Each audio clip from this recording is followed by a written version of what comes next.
Hello friends, അസ്സലാമു അലൈക്കും. Welcome back to my channel.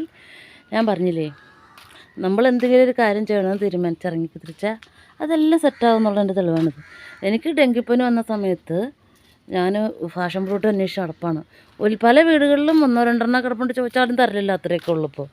ഇപ്പോൾ ഞാനിത് ആർക്ക് വേണേലും പറിച്ചോ, ആർക്ക് വേണേലും കഴിക്കാമല്ലോ എന്നുള്ള മൈൻഡിലൊക്കെ ആയി ചിന്തിച്ചുകൊണ്ടിരിക്കുകയാണ്.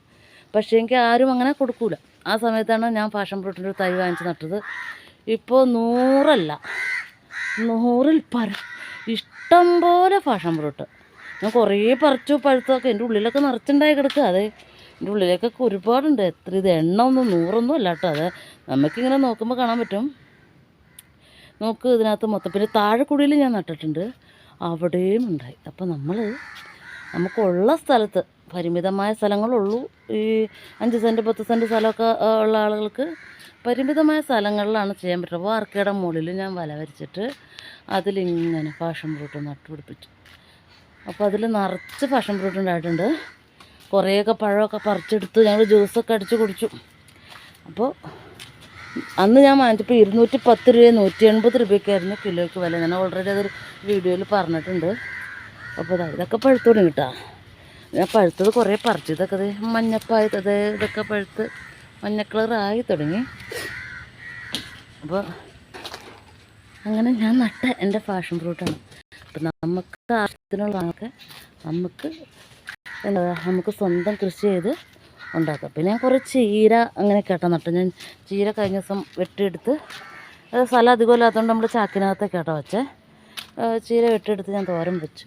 പിന്നെ പടവലം ഒത്തിരി വലുതൊന്നും എല്ലാ ചാക്കത്ത് ഗ്രോ ബാഗിലല്ലേ വെച്ചേക്കുന്നത്. പിന്നെ ഇത് വഴുതനങ്ങ, വയലറ്റ് വഴുതനങ്ങ എന്ന് തന്നേക്കുന്നതാണ്. വയലറ്റ് തന്നെയാണ് കേട്ടോ, പിരിഞ്ഞിട്ടുണ്ട്. ഇത് വയലറ്റ് വഴുതനങ്ങ തന്നെയാണ്. പിന്നെ കുറേ വെണ്ടയ്ക്ക ഉണ്ട് കേട്ടോ. വെണ്ട ഇപ്പോൾ ഞങ്ങൾ വെണ്ടയ്ക്ക പറിക്കാൻ പോകുക. കാരണം നമുക്ക് ഇന്നത്തേക്ക് തോരൻ വയ്ക്കാനുള്ള വെണ്ടയ്ക്കയുണ്ട്. പിന്നെ തക്കാളി നട്ടിട്ടുണ്ട്. പിന്നെ ടൊമാറ്റോ, ഇതെന്തൊക്കെ ക്യാപ്സിക്കം ഒക്കെ പറിച്ചേക്കാം. വെണ്ടയ്ക്ക കട്ട് ചെയ്ത് ഇതിനകത്ത്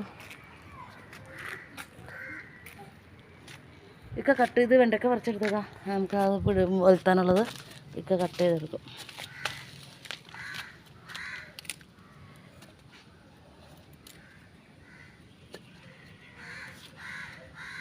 അത് കത്തി കൊണ്ട് മുറിക്കില്ല തന്നെ കേട്ടോ മച്ചാൻ. അത് ഞോളപ്പുള്ളതുകൊണ്ട് അതുകൊണ്ട് അങ്ങനെ കട്ട് ചെയ്യുമ്പോൾ അത് പോകും. കത്തി കൊണ്ട് തന്നെ മുറിച്ചെടുക്കുക. അങ്ങനെ എടുക്കണ്ട, കത്തി കൊണ്ട് എടുക്കുക.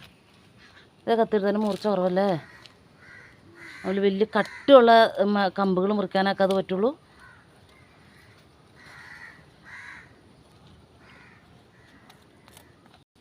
ഇപ്പം മുറിച്ചെടുക്കട്ടെ. ഇക്കാട്ട് ഞാൻ പറഞ്ഞു കത്തി മതി എന്ന് പറഞ്ഞപ്പോൾ ഇക്കത് മൈൻഡ് ചെയ്തില്ല. ഇപ്പം കത്തി എടുക്കാൻ പോയി. കാരണം ഈ നല്ല കട്ടിയുള്ളത് മുറിക്കാൻ അത് പറ്റും. കത്തി കൊണ്ടാണ് ഇതൊക്കെ മുറിച്ചെടുക്കാൻ എളുപ്പം. കണ്ടോ എത്ര ഈസി ആയിട്ട് എടുക്കാൻ പറ്റുന്നുണ്ടെന്ന് നോക്കി. ആ വലിപ്പമുള്ളതെല്ലാം എടുത്തോ. ഇന്നത്തെ അത്താഴത്തിൻ്റെ തോരനായിക്കോട്ടെ. ഇങ്ങനെയുള്ള കാര്യങ്ങളൊക്കെയാണ് നമുക്ക്. പിന്നെ താഴത്തെ കുടിയിൽ ഞാൻ കുറേ നട്ടിട്ടുണ്ട് കേട്ടോ. ഇതേ വാഴയൊക്കെ കൊലച്ചിട്ടുണ്ട്. അന്ന് ചെറിയ വാഴയൊക്കെ ആയിട്ട് നട്ടിരുന്ന എല്ലാ സാധനവും അപ്പോൾ നല്ല സെറ്റായിട്ട് വന്നിട്ടുണ്ട്. അങ്ങനെ പിന്നെ മുമ്പ് വശത്തും ഉണ്ട് കേട്ടോ. ഞാൻ മുറ്റത്ത് കുറച്ച് സാധനങ്ങളൊക്കെ നട്ടിട്ടുണ്ട്.